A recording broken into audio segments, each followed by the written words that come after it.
श्रीराम जय राम जय जय राम. नमस्कार. आज दिनांक 29 डिसेंबर.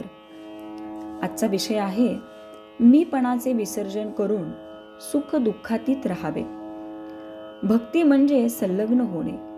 विषयाकरता आपण परमेश्वराची प्रार्थना वगैरे केली तर ती विषयाची भक्ती झाली.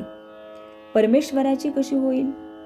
मीपणा आला की संकल्प उठतात आणि संकल्पात्मक विषय तेच मनात येतात. मीपणा ठेवून परमेश्वराची पुष्कळ सेवा केली तरी तेच कमीपणा आहे. प्रपंचाचा त्याग करून बैरागी होऊन मठ बांधला पण मठाच्या बंधनात पडला.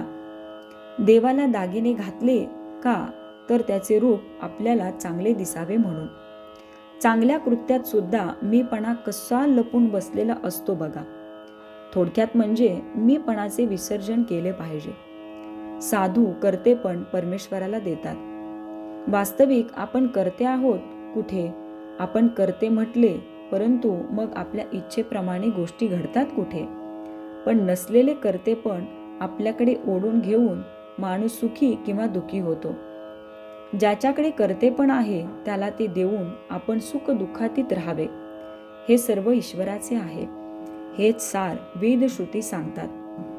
हे सर्व रामाचे असून तोच सर्वांचा करता आहे असे संत सांगतात. दोघांचेही सांगणे एकच. अशी भावना ठेवल्यावर सुख दुःख भोगावे लागणार नाही. मी करता नसून राम करता ही भावना वाढविणे हीच खरी उपासना.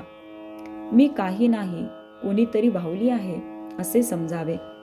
एक भगवंत तेवढा माझा असे म्हणावे. संताजवळ राहिल्याने आसक्ती जरी पुरती सुटली नाही तरी न कळत कमी होत असते. म्हणून आपण नेहमी समागमात राहावे. संगत आणि अभ्यास यांचा आपल्या मनावर फार परिणाम होतो. आपण हातात काठी घेतली तर उगीच कुणाला मारावेसे वाटेल. ही झाली काठीची संगत. आपण हातात माळ घेतली तर तिने जपच करू. माळेने आपण काही कुणाला मारणार नाही. आपल्या पोशाखात, वागण्यात, बोलण्यात सर्व ठिकाणी संगत आपल्यावर परिणाम करते. म्हणून संतांचा सहवास नेहमी ठेवावा.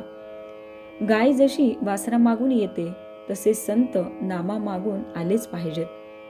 ते नाम घेणाऱ्याला धुंडाळीत येतील आणि त्यांच्या मागोमाग भगवंत अर्थात आलाच म्हणून समजा. दवाखान्यात गेलेला रोगी जसा डॉक्टरच्या स्वाधीन असतो तसे आपण संतांच्या घरी गेल्यावर त्यांच्या स्वाधीन होतो. म्हणून संतांच्या संगतीत आपण गेलो की आपले कर्तृत्व संपले असे मानले पाहिजे. सत्संगतीने साधकाची वाढ होते.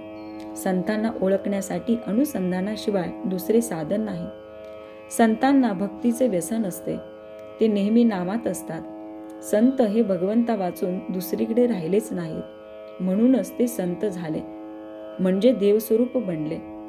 भगवंताचे नाम सिद्ध करून देणे हाच संतांचा जगावर सर्वात मोठा उपकार होय.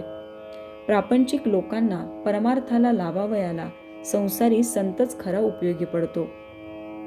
तात्पर्य सर्व काही रामाचे आहे असे समजणे म्हणजे सर्वस्व रामास अर्पण करणे आहे. श्रीराम जय राम जय जय राम.